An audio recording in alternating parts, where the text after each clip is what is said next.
Hola, buenos días a todos. En primer lugar, dar las gracias por poder estar aquí otra vez en la SENF, dando otra charla para esta escuela de verano.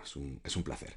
Bueno, mi ponencia se titula Tomándose a Darwin en serio, la gran ruptura. Y esta charla está inspirada a la raíz de la lectura de dos libros.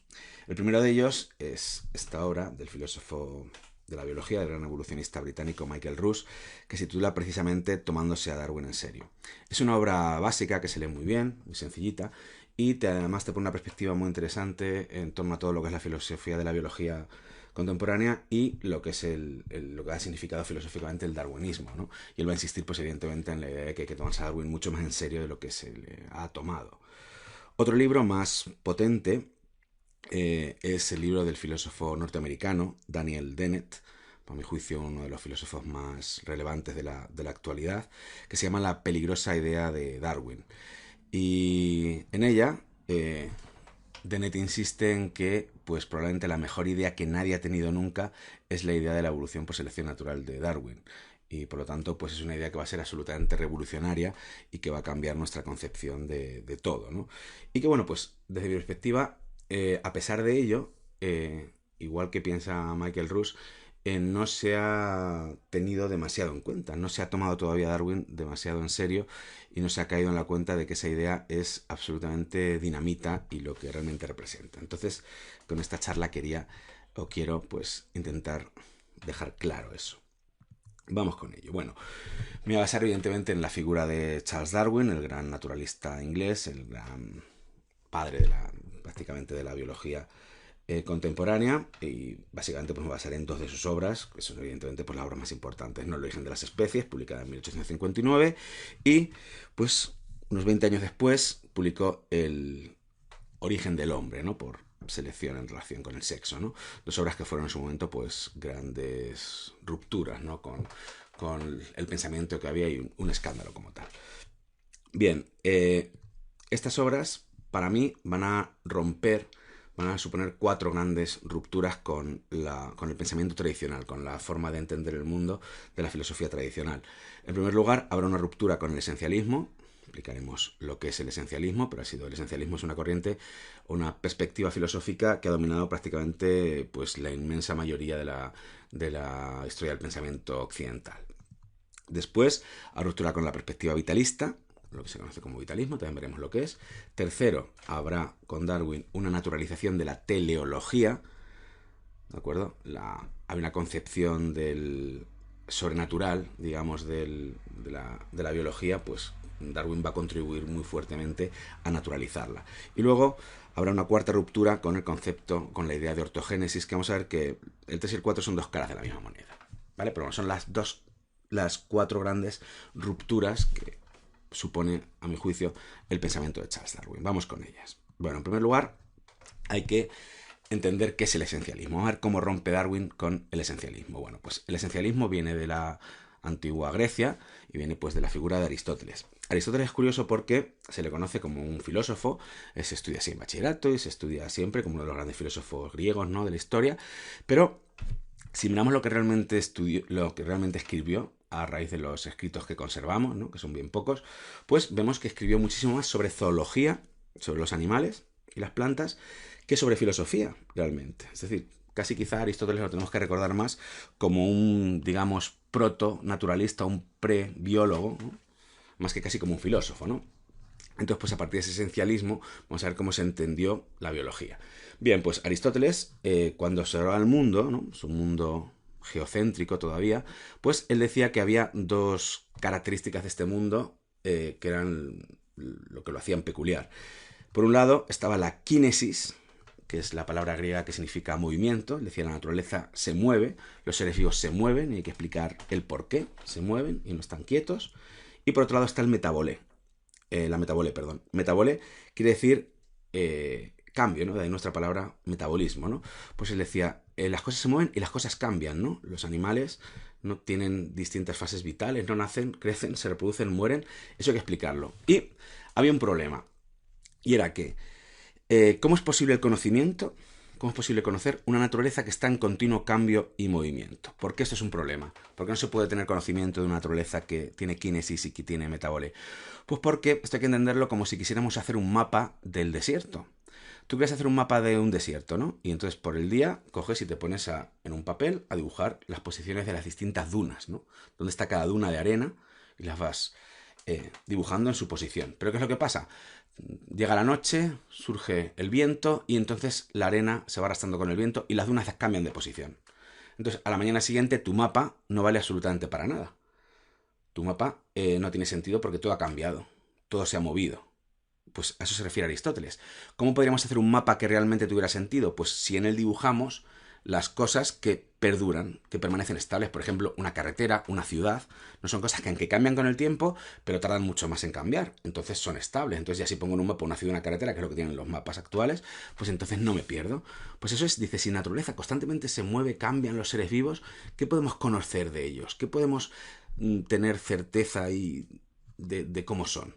Pues ahí vienen sus dos grandes teorías. Él tiene la teoría conocida como la teoría helemórfica, ¿no? Que lo expone en varias de sus obras, ¿no? En las categorías, en la física o la metafísica, por ahí está repartida la teoría helemórfica. Dice lo siguiente. Vamos a verla de un vistazo.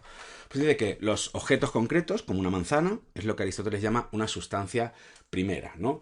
Una protaiousia en griego, ¿no? Un sínolon también, es otro sinónimo. Bueno, pues él dice que las sustancias primeras, los objetos concretos, como una manzana, es un compuesto de dos cosas. Es un compuesto, por un lado, de materia, que la palabra griega que utiliza mayormente es ile, ¿vale? Pues la materia es el material, ¿no? De lo que está hecha la cosa, ¿no? Por ejemplo, pues aquí la manzana pues estaría hecha de carne, ¿no? Hoy en día hablaríamos que las cosas están hechas de átomos, pero Aristóteles, a pesar de que en su época ya se hablaban de átomos, él no era atomista, ¿vale? Pero bueno, no vamos a entrar en eso. Bueno, pues están hechas de materia. Y también están hechas de forma, ¿vale? De morfé, ¿vale? Materia y forma. La forma es, digamos, la estructura, la forma del objeto, ¿no? ¿Vale? El esquema, ¿no? El plano. Si tuviéramos que hablar desde la perspectiva de un ingeniero, de un arquitecto, pues el plano sería la forma del objeto, ¿vale? Entonces, bueno, Aristóteles dice que la forma es lo que realmente conocemos del objeto. Para él la materia es incognoscible, lo cual es muy interesante, pero tampoco quiero entrar. Y la forma, cuando hablamos de ella, podemos hablar de dos maneras. Por un lado, como lo que él llama sustancia segunda, ¿no? Deuteraousia, o también, bueno, nosotros vamos a traducirlo directamente, o vamos a entender la sustancia segunda como esencia, propiamente dicho, ¿vale? Como ousia, la palabra griega. ¿Y qué es la esencia de un objeto? Pues la esencia de un objeto, de cualquier ser vivo, de cualquier sustancia primera, de cualquier cosa existente, es una cualidad tan importante que si se la quitas a ese objeto deja de serlo, ¿vale? Sería lo más importante. Por ejemplo, si tenemos que hablar de una manzana, pues Aristóteles crearía un neologismo que diría la manzana tiene, digamos, manzaneidad. Si le quitas la manzaneidad a la manzana, deja de ser manzana, ¿vale? Bueno. Por otro lado, también se puede hablar de los objetos, ¿vale? De la forma de los objetos desde otra perspectiva. Hablando a partir de lo que se llaman los accidentes, los imbédicos. ¿Qué significa? Pues son cualidades que son no esenciales, que son mutables. Aquí adjunto una lista, la va cambiando, no es rigurosa esta lista, ¿vale? Porque en las distintas obras de Aristóteles cambia unos accidentes por otros, hace listas más cortas, más largas, en fin, bueno, pero sabe el ejemplo, ¿no? Por ejemplo, la cantidad para Aristóteles es un accidente. La manzana pesa 30 gramos, pero si pesara 35 gramos seguiría siendo la manzana, ¿no? No estamos hablando de la esencia, ¿no? Algunas cualidades, ¿no? La manzana es roja, pero si fuera un poquito más verde, pues no pasaría nada, seguiría siendo una manzana, ¿no?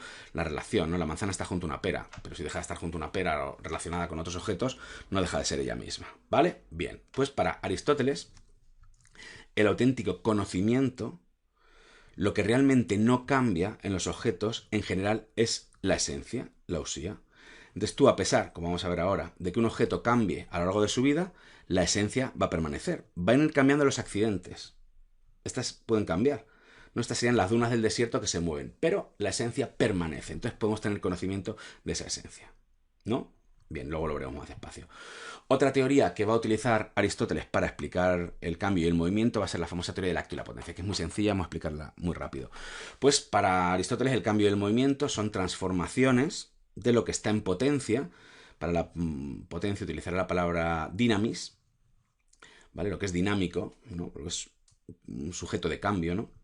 A lo que está en acto, ¿vale? Y para la palabra acto utilizará varias, pero una de las más interesantes palabras griegas que utiliza es energía. De ahí viene nuestra actual energía, ¿no? Bien, pues vamos a ver un ejemplo. Por ejemplo, tenemos una bellota, ¿no?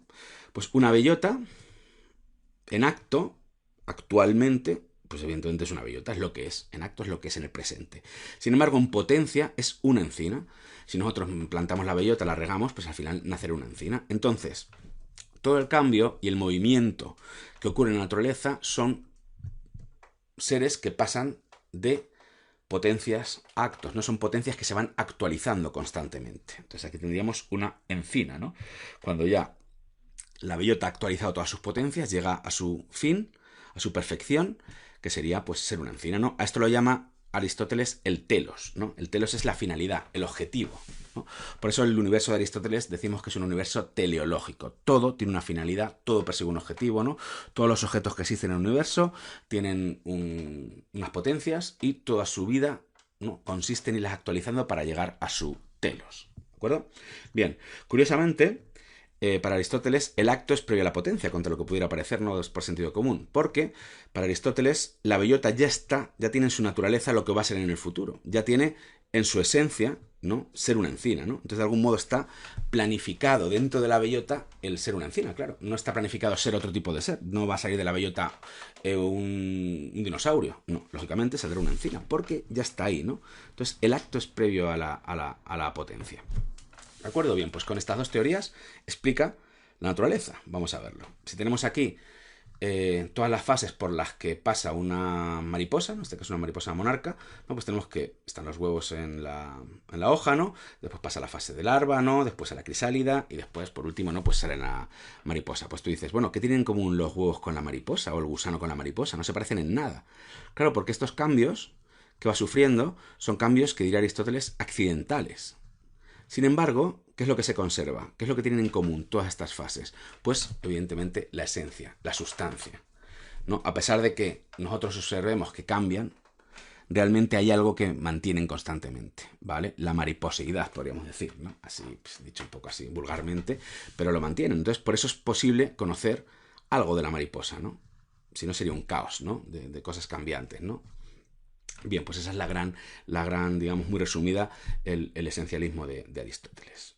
¿De acuerdo? Bueno, vámonos ya entonces a la biología. Nos vamos a avanzar unos cuantos siglos en la historia y llegamos a la figura del gran padre de la botánica británica y de la botánica en general, que va a ser John Ray, ¿no? Ya un hombre que fue del 1627 al 1705, ¿no? Estamos ya en el siglo XVII y XVIII. Bueno, pues ¿qué es lo que pasaba? En esa época, si querías catalogar los animales y las plantas, te encontrás con un gran problema, y era que no había un criterio unificado para catalogar los animales ni las plantas.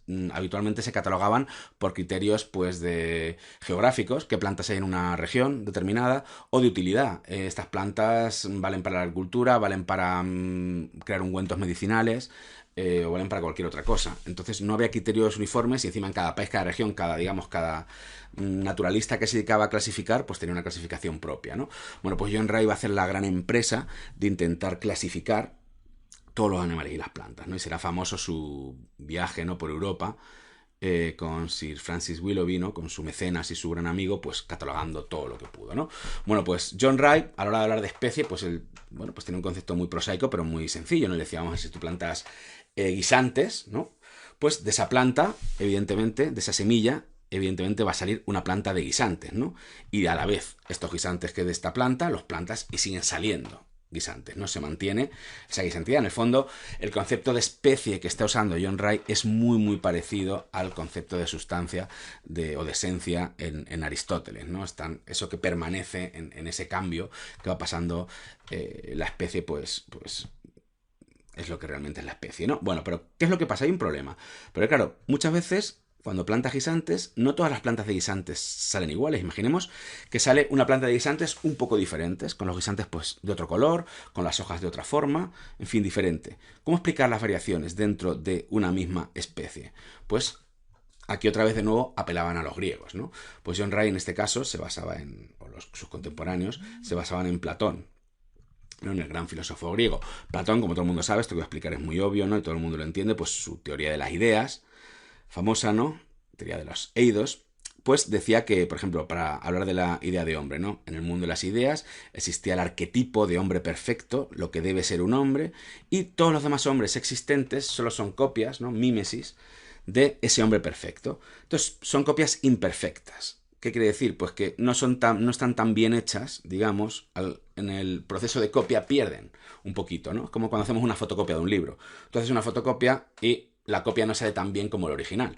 Pues esas son las imperfecciones. Por eso todos los humanos somos distintos, porque somos imperfectos en una u otra medida en asemejarnos a la idea platónica de idea. Pues así pasaba con los guisantes, ¿no? de Ray. Las plantas que se desvían un poco y que son un poco diferentes del prototipo ideal de guisante, pues bueno, simplemente son copias imperfectas, pero sigue habiendo, manteniéndose impoluta, ¿no? Estable en el tiempo, la idea de especie que no cambia. ¿De acuerdo? Bien. Y luego llegamos un poquito más adelante con la figura del gran naturalista, del gran taxónomo, del gran clasificador de todos los tiempos, que va a ser el sueco Carlos Linneo, ¿no? O Carl von Linné. Bien, Carl von Linné escribió su monumental de varios volúmenes, ¿no? El Sistema Natural de 1735, y en el cual pues va a hacer una clasificación más precisa, más potente que la de Ray, ¿no? Clasificando pues sobre todo plantas, ¿no?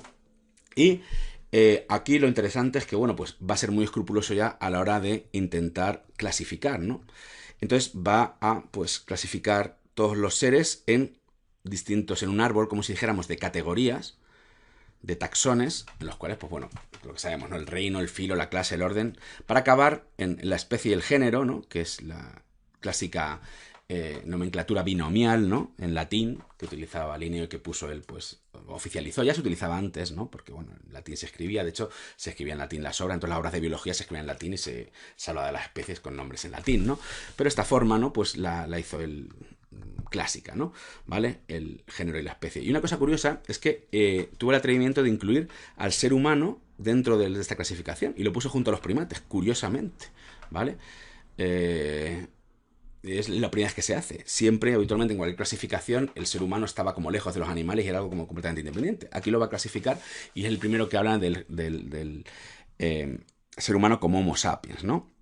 Bueno, lo interesante también que tiene Linneo es que los criterios para clasificar las especies van a ser criterios, por primera vez, fisiológicos, criterios biológicos. Ya hemos dicho que antes se utilizaban pues criterios geográficos, de utilidad. Pues él va a coger y va a decir, por ejemplo, en las plantas va a utilizar criterios de fructificación, cómo fructifican, de polinización, ¿vale? De formas fisiológicas de tejidos, de tamaños, de formas de las plantas, ¿no?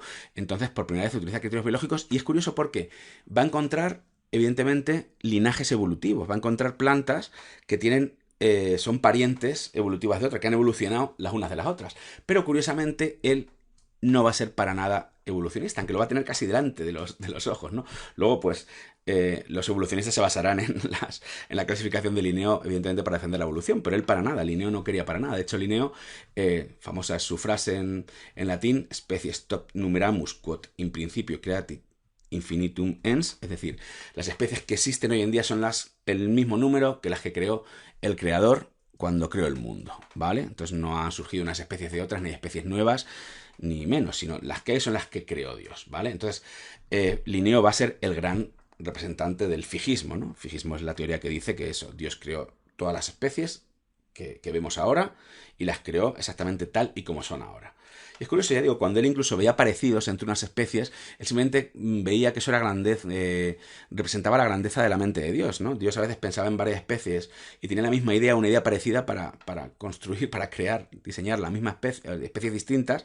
Entonces, por eso, bueno, pues se parecen unas a otras, ¿no? Pero no es porque hayan evolucionado unas de las otras, sino porque Dios usó la misma idea, ¿no? Curioso, bueno, pues Linneo va a tener mucho prestigio y, bueno, va a ser el que haga que pues todo el mundo, digamos, en su época sea fijista y nadie se plantee seriamente la evolución, ¿no? Y va a ser el gran responsable quizá de que el fijismo pues perdure tanto tiempo. Bien, entonces aquí tenemos el linaje evolutivo de la ballena, ¿no? Curioso, ¿no? La ballena ya sabemos que es un mamífero que, bueno, pues que desciende de mamíferos terrestres, ¿no? No es un pez que estuvo siempre en el agua y no salió del agua, ¿no? Como todos entendemos que la evolución, primero los seres marinos salieron a la tierra, ¿no? Pues las ballenas de algún modo salieron del agua pero luego volvieron a entrar, ¿no? Entonces, bueno, pues aquí tenemos todos los tipos intermedios, ¿no? Hasta llegar a las ballenas actuales, ¿no? Pues ¿cómo entendería esto Linneo? Pues Linneo diría que, bueno, que cada una de estas es una especie distinta y que fueron creadas por Dios de manera completamente diferente, ¿no? Como en compartimentos estancos. Ninguna especie tiene nada en común con la otra. Se pueden parecer, pero, porque ya digo, Dios utiliza una idea parecida, ¿no? Para crearlos a todos, pero son especies completamente diferentes. ¿Qué pasa entonces? Pues llega Darwin.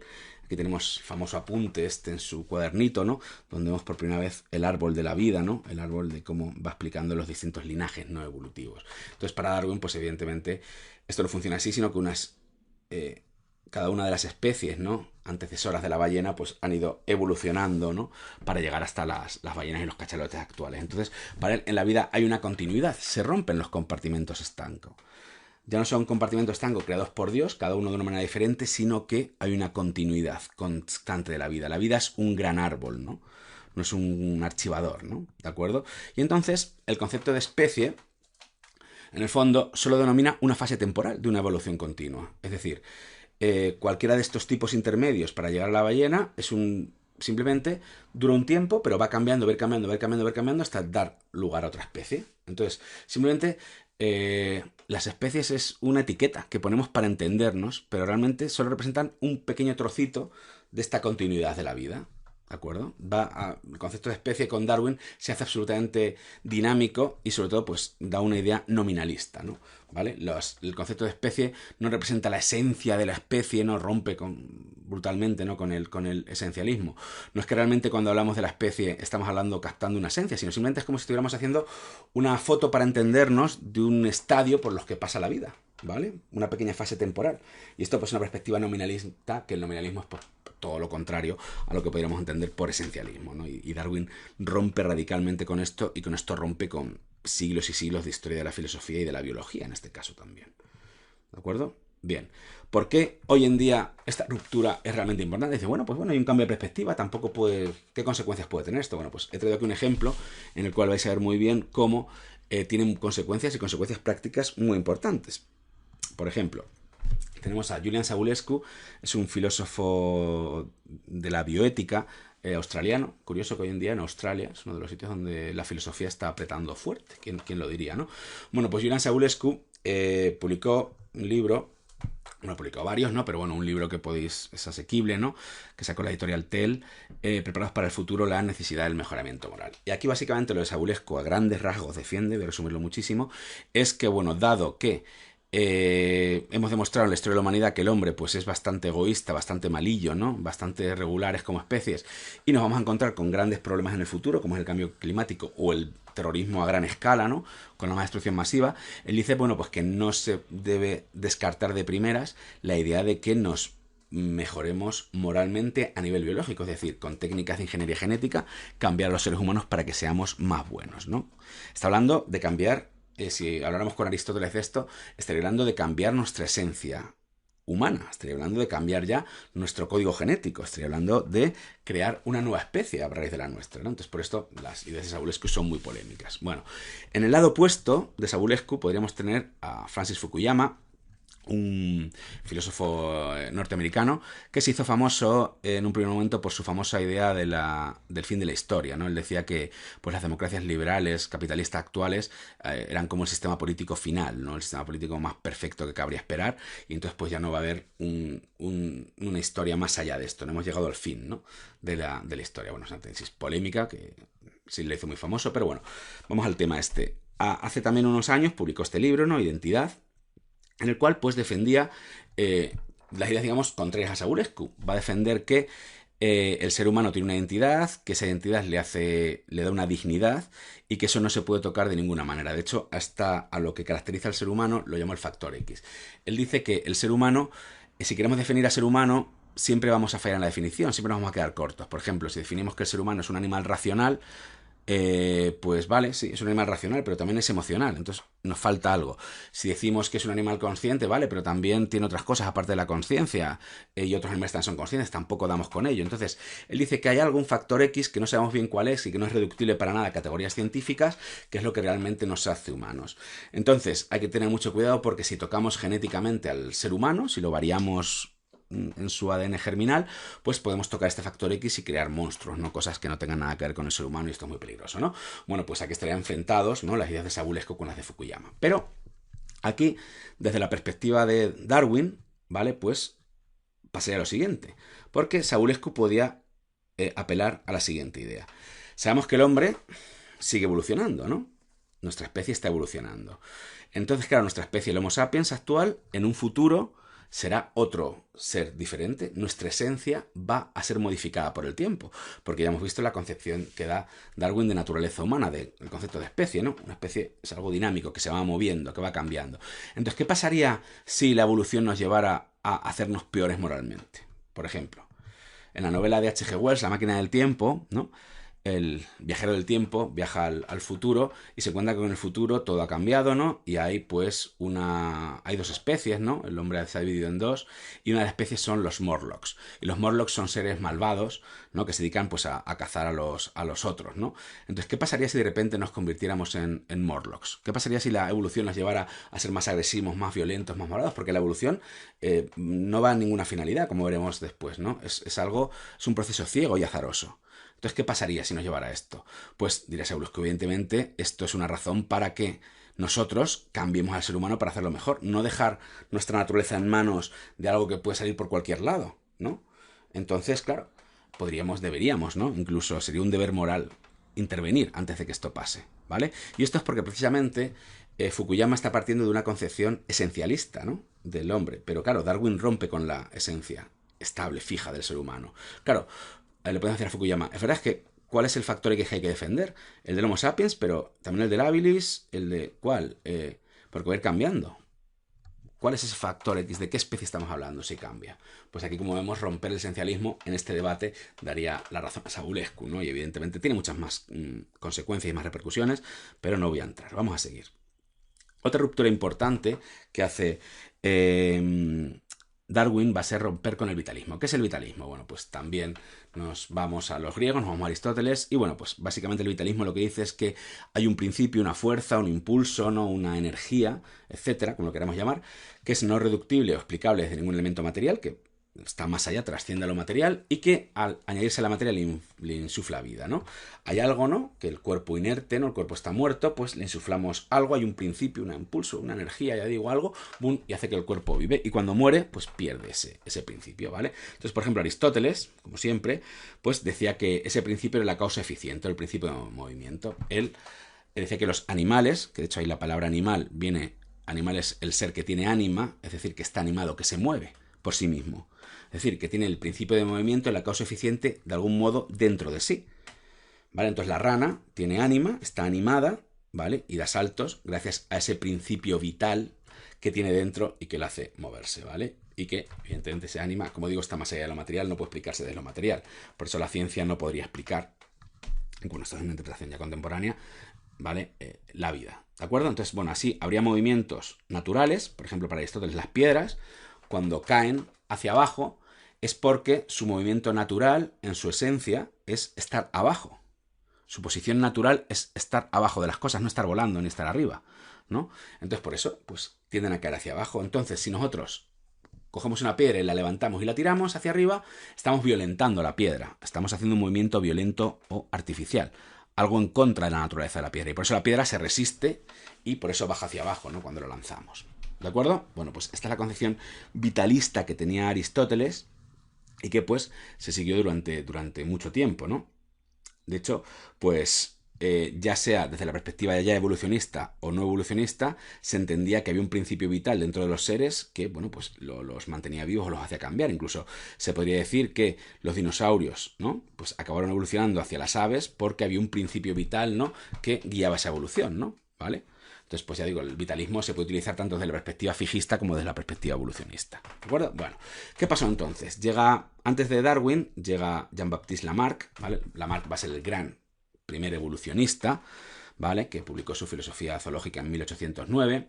El problema que tuvo Lamarck es que tuvo poco éxito en Francia, debido pues principalmente a que ahí tuvo enfrente a Cuvier, que era un paleontólogo brillantísimo, y él, pues bueno, pues Cuvier era un gran fijista, ¿no? Y entonces, bueno, pues combatió activamente el evolucionismo y hizo que las teorías de Lamarck no tuvieran éxito, ¿no? Es muy famoso su encuentro con Saint-Hilary, que fue un defensor del lamarquismo, y bueno, pues Cuvier le pegó una paliza retórica, ¿no? Dialéctica a su rival y dejó claro pues que el fijísmo era lo adecuado, ¿vale? Bueno, pero Lamarck ya era evolucionista, ya defendió la evolución, ¿no? Y propuso sus famosas leyes, ¿vale? Que las he resumido aquí en dos, ¿de acuerdo? Son más. Pues la ley de Lamarck, como todo el mundo sabe, decía que el uso de un órgano lo crea, ¿no? Lo desarrolla, ¿no? La famosa escena de las jirafas, ¿no? Que crecen conforme su cuello crece, conforme se acercan a los frutos de los árboles, ¿no? Para comérselas, ¿no? Pues ese uso crea el órgano, ¿no? Lo desarrolla y el uso lo atrofia, ¿no? Por ejemplo, no sé, las patitas del tiranosaurio Rex, ¿no? Que las patitas delante las tiene muy cortas, pues del desuso las tiene ahí atrofiadas. Al final, diría Lamarck, desaparecerían, ¿no? Con el tiempo las patitas del tiranosaurio Rex, ¿no? Las patitas delanteras, ¿vale? Porque los caracteres adquiridos se heredan. Es decir, si la jirafa durante toda su vida ha estirado el cuello, ¿no? Y eso ha hecho que el cuello crezca, sus hijos, jirafas, nacerán con el cuello más largo, ¿vale? Y los del tiranosaurio Rex, pues los hijos cada vez nacerán con bracitos más cortos hasta que no están los bracitos, ¿vale? Esas eran las leyes de Lamarck, que luego, pues hoy en día se han descubierto que no son verdaderas, ¿no? Weismann, ¿no? Demostró que, bueno, pues que no, que los caracteres adquiridos no se heredan. Hoy en día hay polémica y hay algunas cosas que parece que pueden heredarse por vía no genética, pero bueno, es otro debate mucho más complicado que no vamos a entrar, ¿vale? Bueno, la idea es que tanto las leyes de Lamarck como cuando llega Darwin con su concepto de selección natural, ¿no? Que ya sabemos que es que nacen más individuos de los que pueden sobrevivir, entonces pues los más aptos sobreviven, ¿no? La naturaleza selecciona a los que tienen ventajas sobre los otros y así van evolucionando. Bueno, pues lo interesante es que aquí estas dos explicaciones evolucionistas son absolutamente mecanicistas, es decir, no apelan a ningún principio vital, sobrenatural, de ninguna manera para que las especies evolucionen. Las especies evolucionan según unas reglas que no tienen nada especial, de hecho son muy prosaicas, son muy simples si lo entendemos, ¿no?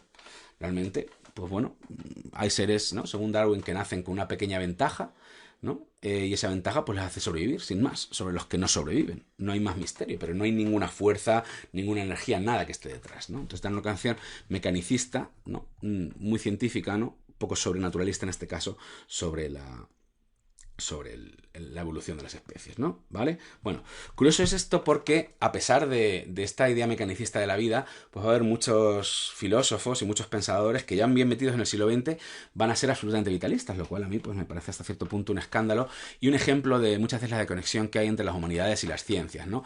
Como a pesar de que la ciencia dice una cosa muy claramente, pues las humanidades han ido a su bola, no se han entendido y cada uno ha hecho lo que le ha dado la gana, ¿no? Y es un desastre. Pues un filósofo francés, Bergson, ¿no? Henri Bergson, escribe un libro muy popular en su momento, La evolución creadora, en 1907, en donde bueno, pues va a defender que la evolución biológica se mueve siguiendo lo que él llama el elan vital, ¿no? Una fuerza vital creadora, ¿no? Que, bueno, pues que hace evolucionar a las especies, ¿no? Ahí se basa en la figura, ¿no? De un filósofo alemán, de Arthur Schopenhauer, que también hablaba de pues la voluntad de vivir, ¿no? Todos los seres tienen como una voluntad interior, una fuerza interna, ¿no?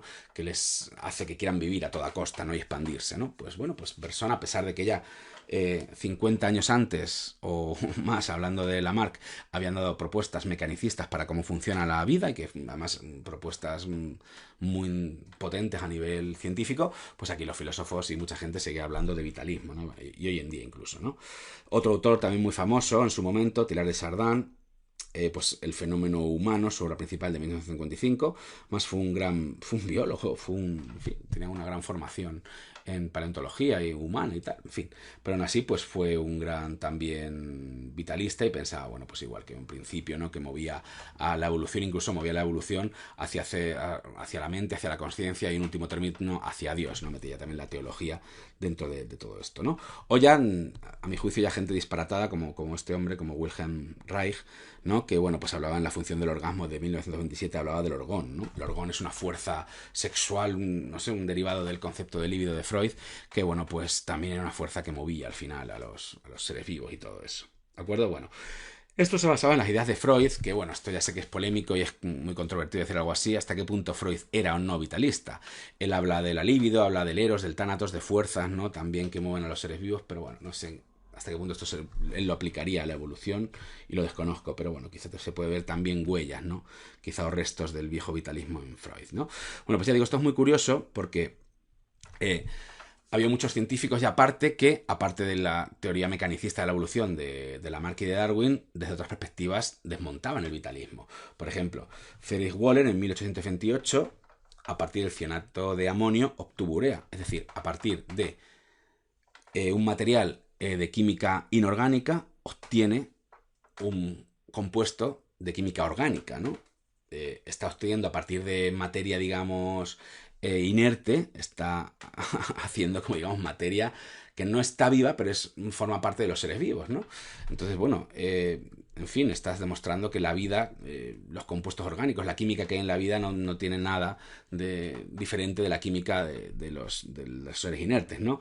También Hermann Kolff, en 1845, pues igual, a partir de disulfuro de carbono y de cloro, obtuvo ácido acético igual. A partir de materia de química orgánica inorgánica obtiene química orgánica. Es decir, lo que están demostrando es que no hay ninguna brecha ontológica, no hay nada que haga especial la química orgánica, no la química de los seres vivos, y que la haga tan diferente de la química inorgánica. Por lo tanto, pues las leyes que se aplican, físicas, ¿no?, y químicas que se aplican al mundo natural, se pueden aplicar perfectamente al mundo vivo y no hay ninguna diferencia, ¿vale?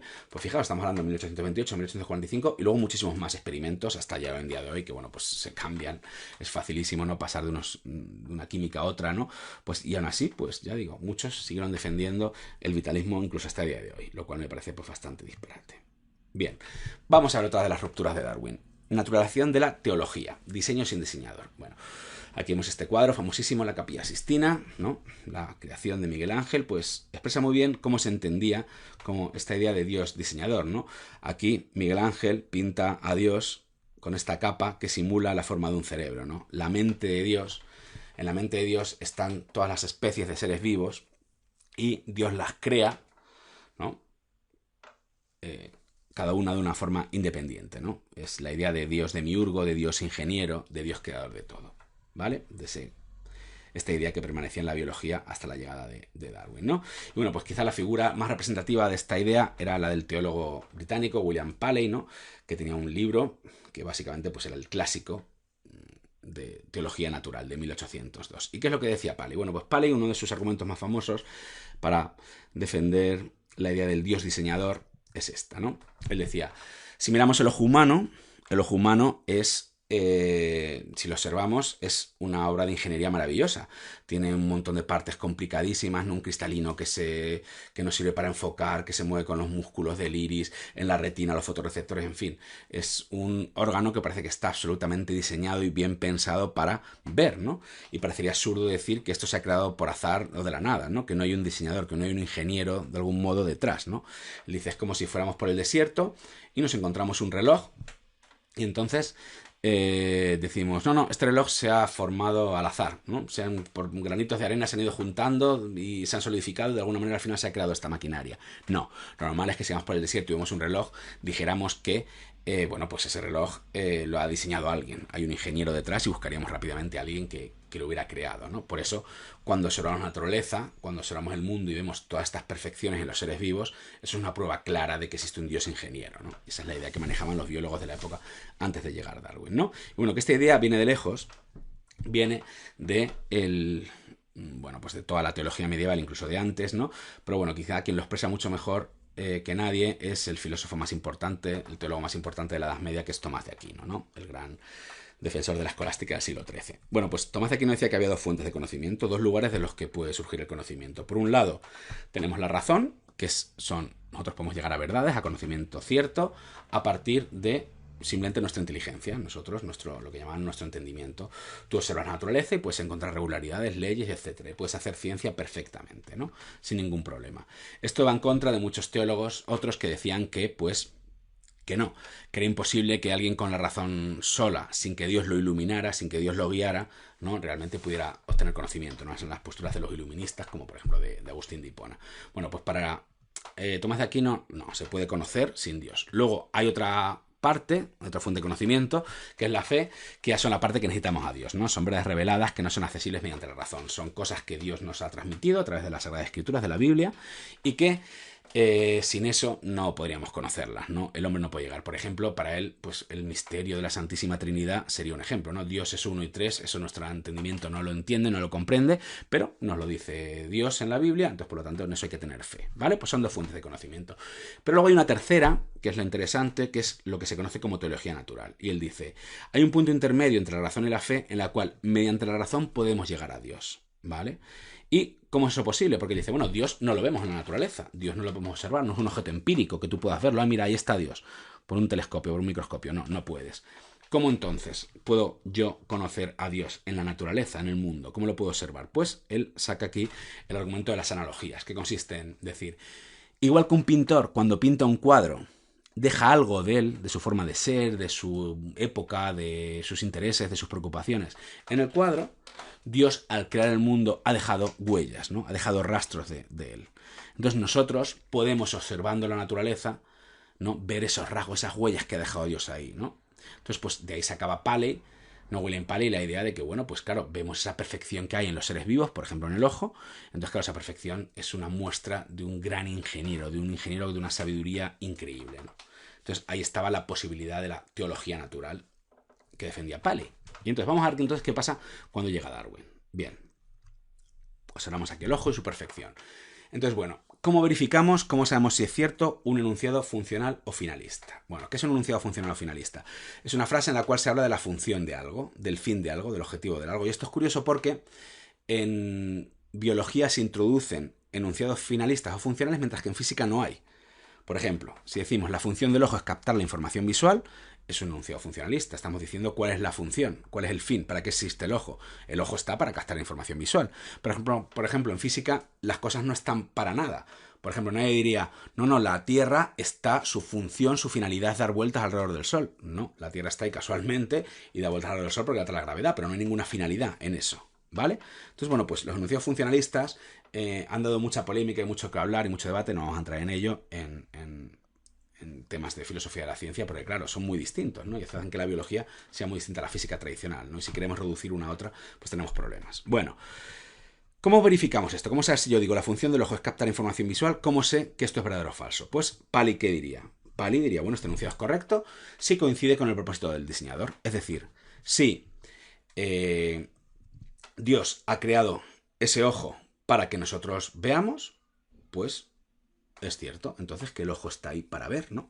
Dios crea al ser humano para que vea, por ejemplo, la grandeza de su obra, ¿no? Pues eso sería una forma de saber que es enunciado cierto, ¿vale? Pero sin embargo llega Darwin y ¿qué es lo que dice? No. Este enunciado es correcto si la función contribuye a hacer el organismo más apto. Es decir, si los individuos que tienen ojos y que por lo tanto pueden captar información visual, pues eso hace que sean más aptos y sobreviven en frente a los organismos que son ciegos, pues entonces este enunciado será correcto y será verdadero, ¿vale? Bien, ¿cuál es la diferencia entre ambas explicaciones? Pues que la de Paley apela a lo sobrenatural, apela a Dios. Estamos hablando de algo fuera de la naturaleza, de algo fuera de la ciencia tradicional, de lo observable. Sin embargo, lo de Darwin no, es una explicación completamente naturalista, ¿vale?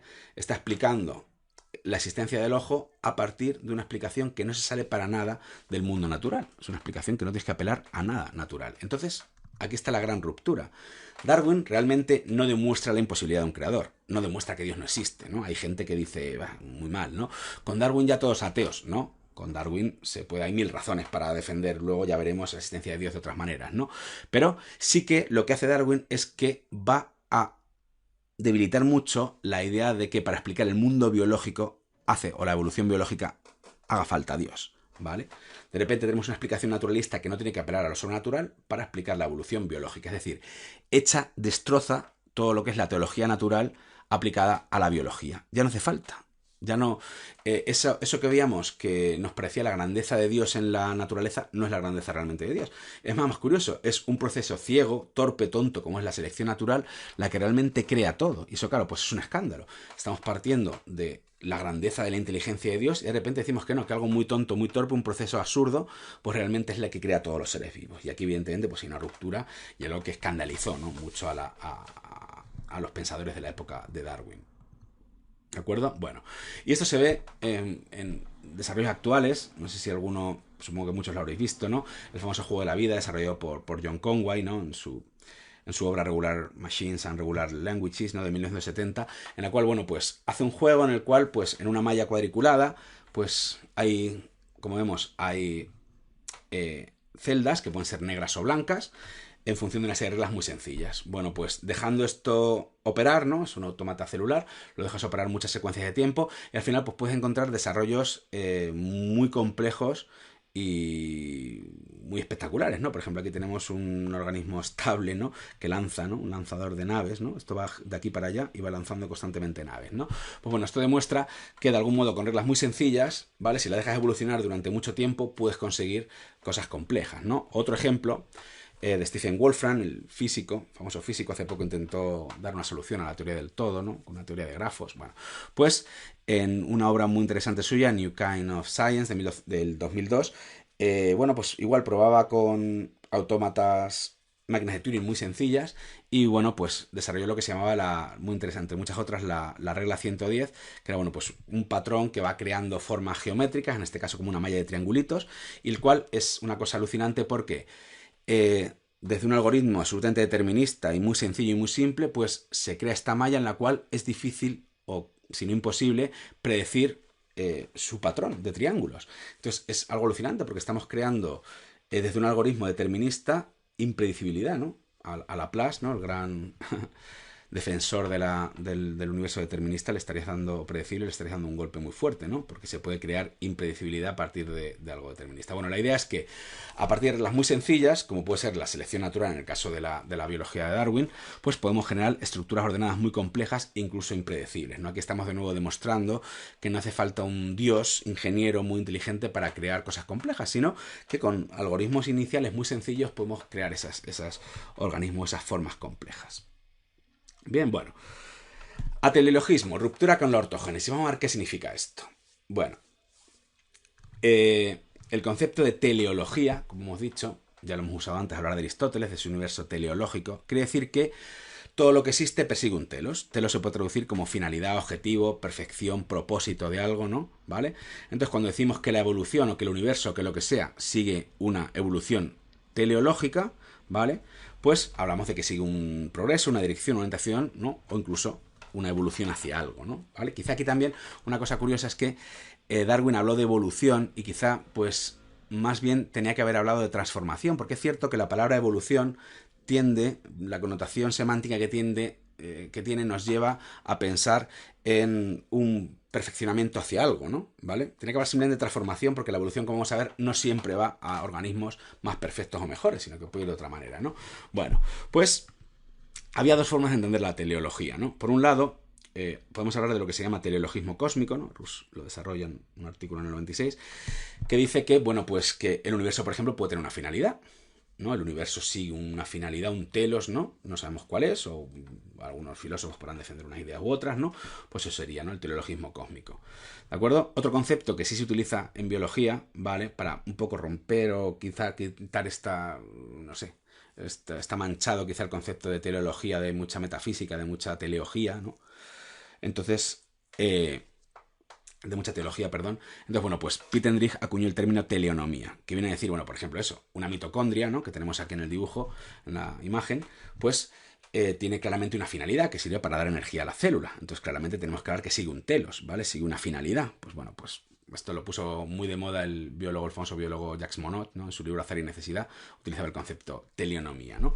Vale, bueno, pues como hemos visto, gran parte siguiendo Aristóteles, gran parte de los biólogos, gran parte incluso de los defensores, como de la teoría de la evolución incluso, van a defender cierta idea de teleología. Y a decir que algo sigue un fin, al hablar de evolución biológica, pues utilizamos el término ortogénesis, ¿no? Que se va a parecer mucho a casi sinónimo, ¿no? A teleología, ¿vale? Entonces, bueno, pues desgraciadamente uno de los primeros teleólogos va a ser Lamarck, ¿no? Lamarck pensaba que los organismos sí que iban evolucionando en la dirección de cada vez ser más perfectos, ¿no? Entonces, bueno, pues a mí, por ejemplo, estas imágenes que se ven muchas veces del ser humano que va desde el mono haciendo una evolución lineal hasta el hombre, nos dan quizá esta imagen de que el ser se va haciendo cada vez más perfecto, ¿no? Entonces, esta imagen es un poco ortogenética y quizá nos engaña en cómo realmente funciona la evolución, ¿no? Bueno, pues Lamarck, a pesar de ser un evolucionista, va a ser ortogenetista y se va a equivocar, ¿no?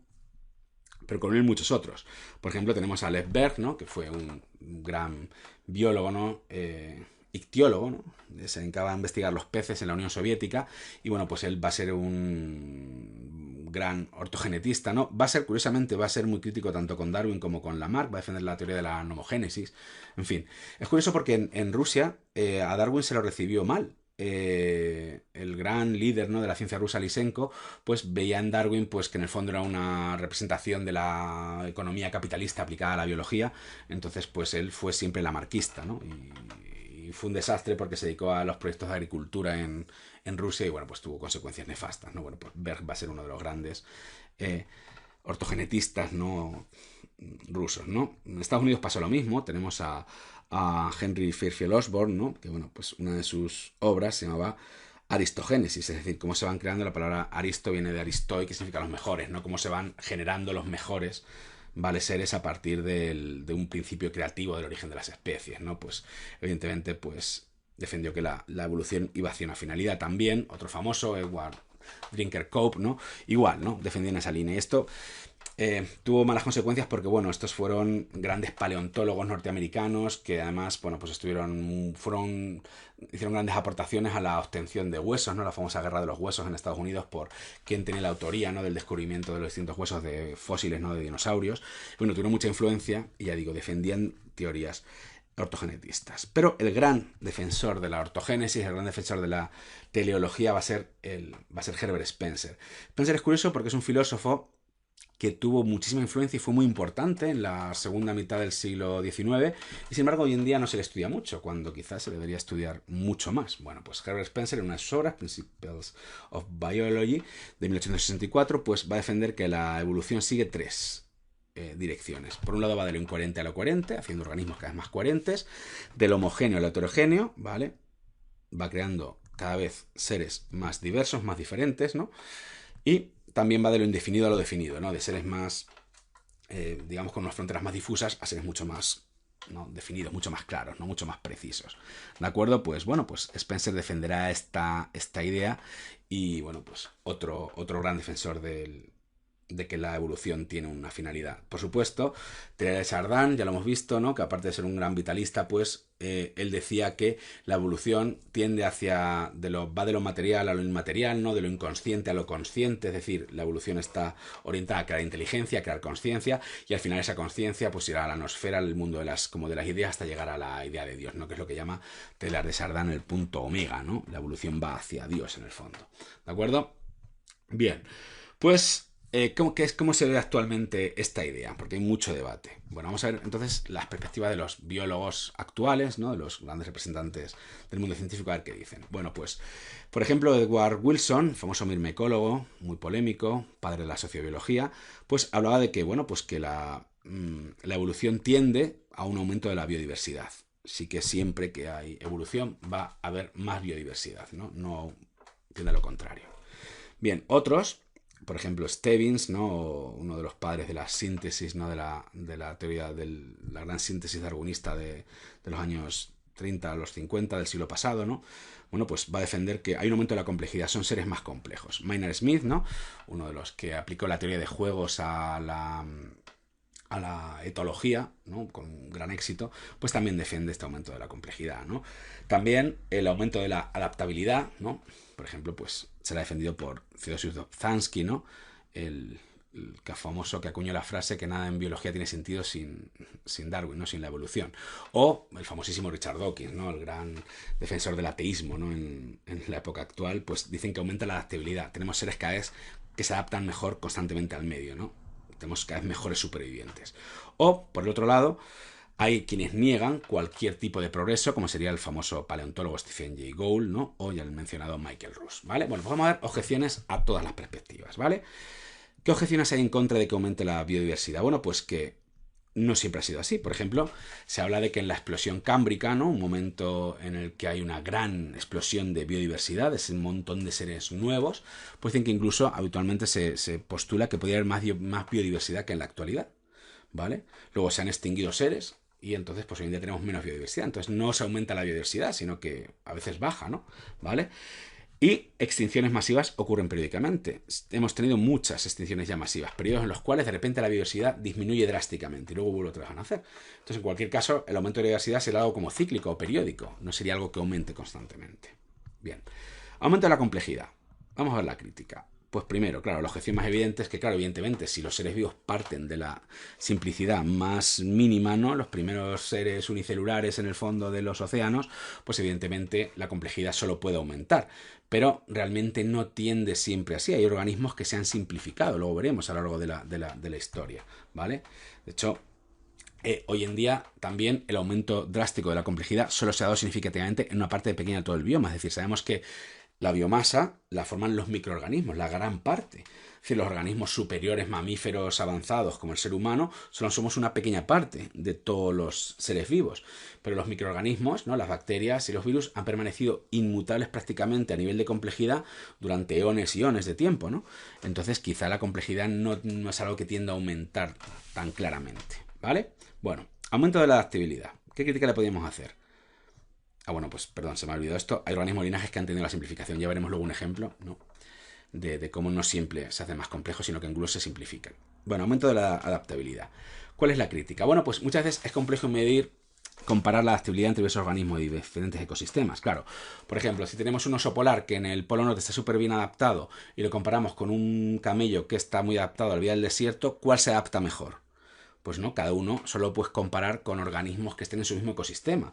Al camello lo podrías comparar con otro tipo de seres que se adaptan en el desierto y ver cuáles de las dos especies pues progresa mejor, ¿vale? Pero irte a otro ecosistema y medir es complicado. Entonces muchas veces el concepto de adaptabilidad es difuso, ¿vale? Y también, que es lo que vamos a defender nosotros, que el aumento de adaptabilidad es un proceso local. Es decir, los seres vivos se adaptan a un ecosistema dado, pero si lo cambias de ecosistema, esa adaptabilidad no vale. Así que la adaptabilidad es un proceso global que te hace más adaptable al mundo, te haces más adaptable a un ecosistema muy concreto, ¿vale? Entonces ahora veremos eso, ¿de acuerdo? Bien, ¿qué es lo que entonces concluyo yo? Bueno, pues que todos estos aumentos que se dan, ¿vale? Tanto de la biodiversidad, de la complejidad, de la adaptabilidad, incluso hay autores que han decidido aumento del tamaño, se hacen organismos cada vez más grandes, de la flexibilidad de la conducta, de la cognición, de la información genética, de control sobre el medio, etcétera, son efectos secundarios, ¿vale? De un proceso que es el auténtico proceso, la auténtica consecuencia clara de la selección natural, es la adaptabilidad local. El hecho de que los más aptos sobreviven los más aptos a un ecosistema dado. Eso es lo que aumenta. Si tenemos un desierto, con el tiempo vamos a tener organismos que o bien se extinguen todos, pero si sobreviven van a estar mejor adaptados, pero concretamente a ese ecosistema dado, no a otra cosa. Entonces, claro, si tenemos muchos ecosistemas en un mundo, pues habrá más biodiversidad, claro. Pero si tenemos un mundo, por ejemplo, con solo un ecosistema, no habrá mucha biodiversidad. La complejidad va a depender también del ecosistema. Habrá para ecosistemas en los que los organismos tengan que ser más complejos, ¿vale? La adaptabilidad es algo local. En fin, todo esto, como digo, son efectos secundarios de esto, que es lo único realmente que ocurre, ¿vale? Y esto ocurre sin ninguna finalidad, obviamente, ¿vale? Como digo, alguien muy adaptado al desierto, en las nieves, no valdría para nada, se moriría enseguida y viceversa, ¿vale? Por ejemplo, un ejemplo que me gusta a mí mencionar mucho es el de los metamonadinos, ¿no? Los metamonadinos son unos protistas, ¿no? Que tienen muchos flagelos. Por ejemplo, aquí tenemos las imágenes de la Tricomona vaginalis, que es un tipo de metamonadino que es responsable de la tricomoniasis, ¿no? De una enfermedad de transmisión sexual muy típica, ¿vale?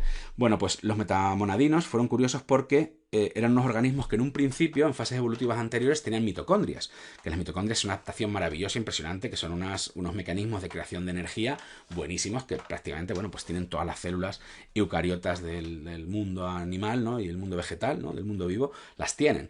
Pues los metamonadinos se prescindieron de ellas, se quitaron las mitocondrias. ¿Por qué? Porque en los ecosistemas en donde ellos vivían no era necesario tanta energía, ¿vale? De hecho, la sustituyeron por otros orgánulos que también generan energía, pero mucho menos. Entonces, ya digo, hay un caso de involución de seres que se hacen menos complejos, ¿vale? Más sencillitos para sobrevivir en un medio dado. ¿De acuerdo? Es un claro ejemplo. Bien, entonces, la idea que hay en el fondo es que Darwin nos lleva a una perspectiva ateleológica, es decir, no hay ningún proyecto, plan, intención, deseo, etcétera, de llegar a ninguna determinada finalidad. Incluso si todo esto se diera, si hay más biodiversidad, complejidad, teoría, si todo esto ocurriera necesariamente, ¿vale? Aún así, no vemos clara la idea de un proyecto, de un un punto al que llegar. No se ve y evidentemente ninguna intención o deseo. No vemos claramente que alguien, no se ve la idea de lo que rompe el darwinismo, es un poco esta idea del diseñador, ¿no? De dónde está la mente de Dios llevando todo este proceso, ¿no? Pues eso es lo que queda principalmente dañado, ¿no? con la revolución darwiniana. Bien. No obstante, hay perspectivas, vamos a ver dos perspectivas acerca del proceso macroevolutivo de hacia dónde va la evolución, ¿no? Hay autores que defienden que aún así, con todo esto, aceptando toda la selección natural, aceptando todo el darwinismo, ¿no? Desde la ciencia contemporánea, sí que el hombre sería algo inevitable, ¿no? Por ejemplo, Simon Conway Morris, ¿no? Tiene una obra muy famosa, Life Solution, Inevitable Humans in an Unlikely Universe, de 2003, en donde dice, bueno, pues que en el fondo la aparición del hombre es algo inevitable. ¿Por qué?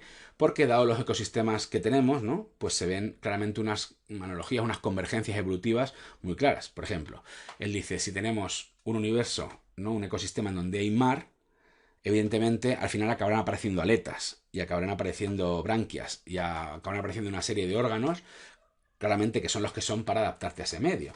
Entonces, dado el ecosistema terrestre que tenemos, pues al final el hombre es algo que tenderá a aparecer. ¿De acuerdo? Ese es el gran argumento para hacerlo.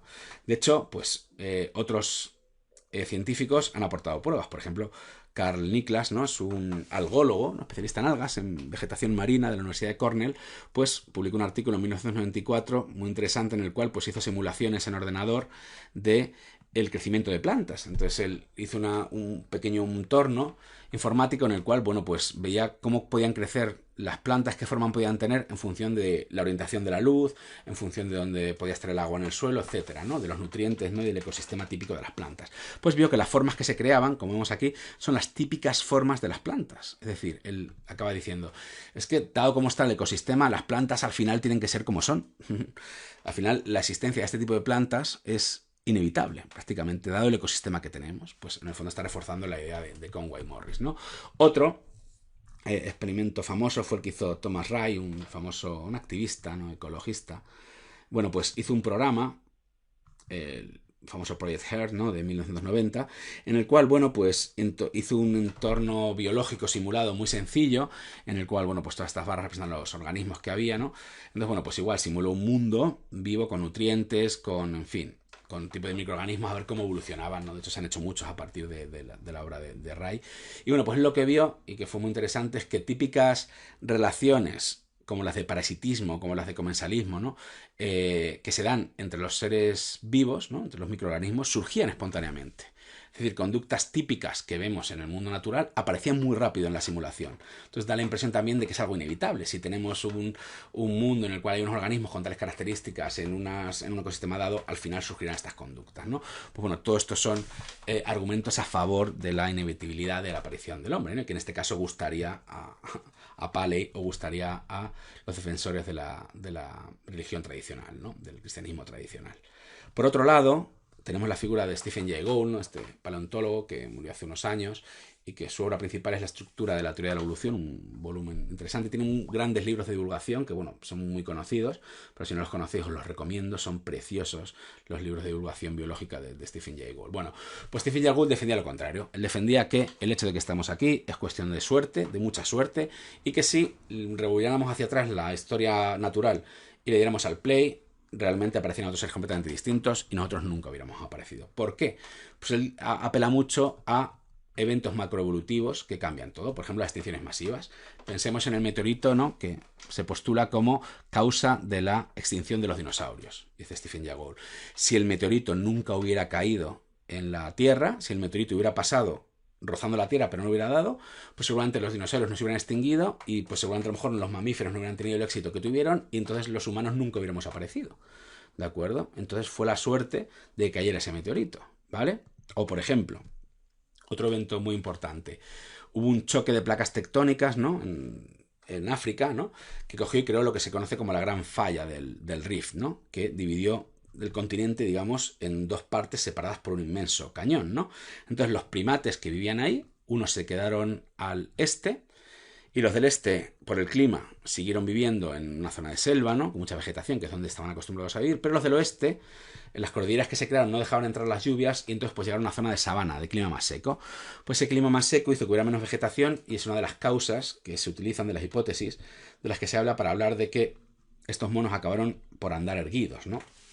Para andar por ese entorno, ¿no? En el que había juncos, a lo mejor, que se tenían que levantar, en fin, había plantas, pero ya no había árboles, no tanto, se tenían que andar por el suelo. Pues bueno, pues si no llega a haber este choque de placas tectónicas y los monos hubieran seguido viviendo felizmente en su entorno, en su hábitat húmedo y lleno de árboles, pues nunca hubiera aparecido el ser humano.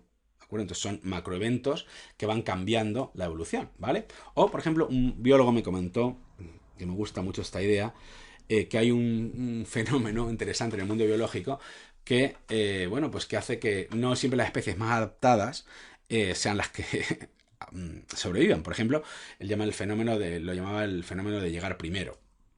Por ejemplo, tenemos un ecosistema que está vacío, ¿no? Y llega un tipo de bacteria y pues se aprovecha sus nutrientes de esa zona, de los que hay allí, y pues ahí se multiplica y ahí vive muy feliz, ¿vale?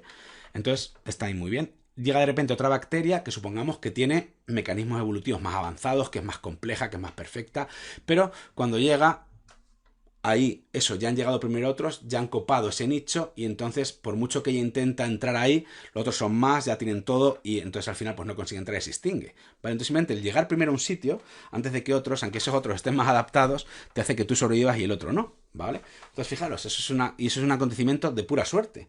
Las bacterias que cayeron en ese nicho, pues quizá no eran las mejores buscándolo, ni las mejores que la aprovecharían, pero llegaron primero y consiguieron salvarse, ¿no? Pues estas son razones para decir que el ser humano, pues es fruto de la suerte y que no es para nada inevitable, ¿no? Ya está el debate hoy en día, ¿no? Que sigue en pie, ¿no? Como todos los grandes debates científicos, ¿vale?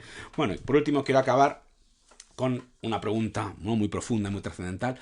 ¿Cuál es el sentido de la vida? ¿Qué nos queda entonces después de la evolución darwiniana con respecto a la gran pregunta filosófica por excelencia?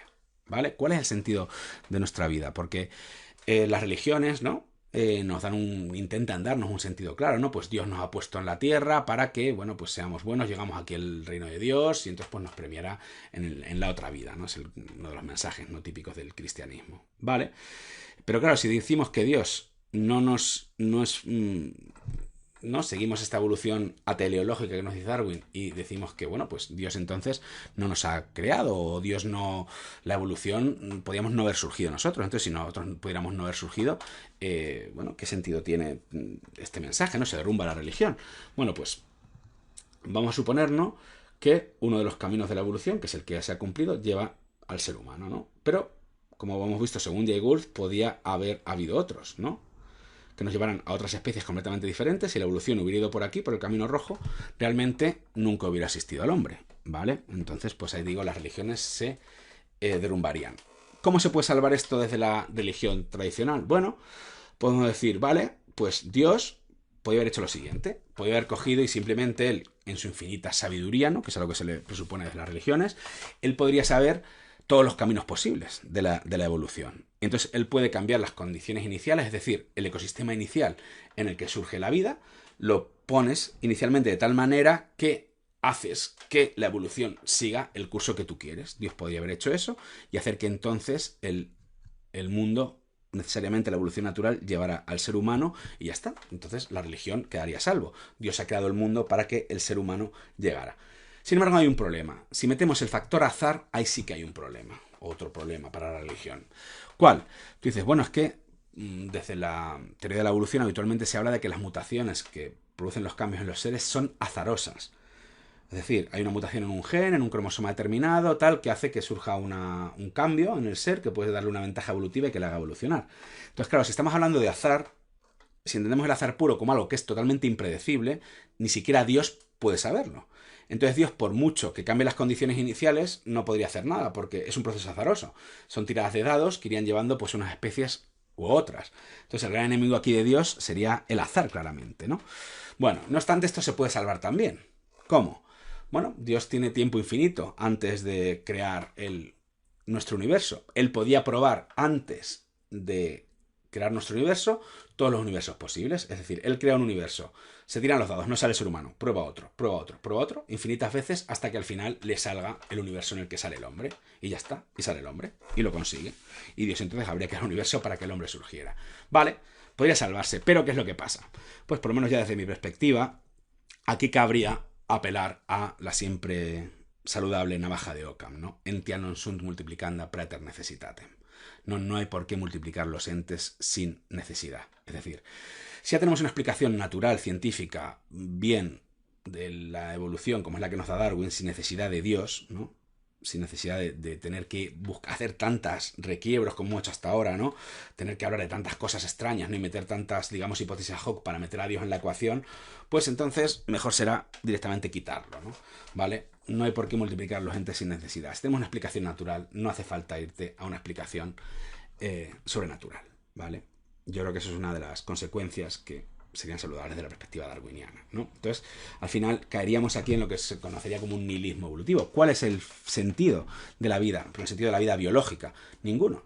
Nuestra especie está aquí por, si no es por casualidad, aunque fuera por un proceso determinista, laplaciano, no hay nadie que haya querido ponernos aquí por ninguna razón especial. Entonces no tiene ningún sentido que nuestra especie aquí. No estamos aquí para nada, no tenemos ninguna misión, ni hemos llegado aquí para nada. Estamos aquí y punto, como una piedra en el desierto, ¿vale? Bueno, esto nos debería llevar ya a lo que, por ejemplo, Bertrand Russell, ¿no? El filósofo y matemático británico, llamaba la tragedia byroniana, ¿no? El Lord Byron era un poeta inglés que, a pesar de ser muy guapo y muy rico y un hombre de éxito en su vida, vivió absolutamente infeliz y creo que al final acabó suicidándose, ¿no? Porque la existencia le parecía absolutamente vacía, ¿no? Como no tiene sentido la existencia del hombre en el universo, pues nos deprimimos y nos acabamos suicidándonos. No. La vida, el sentido de nuestra existencia, lo que hay que hacer es no buscarlo en nuestra especie, sino buscarlo en nuestra propia vida, en nuestra propia biografía individual. Tu vida, yo creo que hay muchas fuentes de sentido en nuestra vida cotidiana que no hace falta apelar a que Dios da sentido a todo. De hecho, me ha parecido muy petulante siempre y muy pretencioso el pensar que hay un Dios que me ha elegido a mí para hacer algo, o que tengo una misión especial, o que Dios está pendiente de mí. Me parece eso como de un engreimiento, ¿no?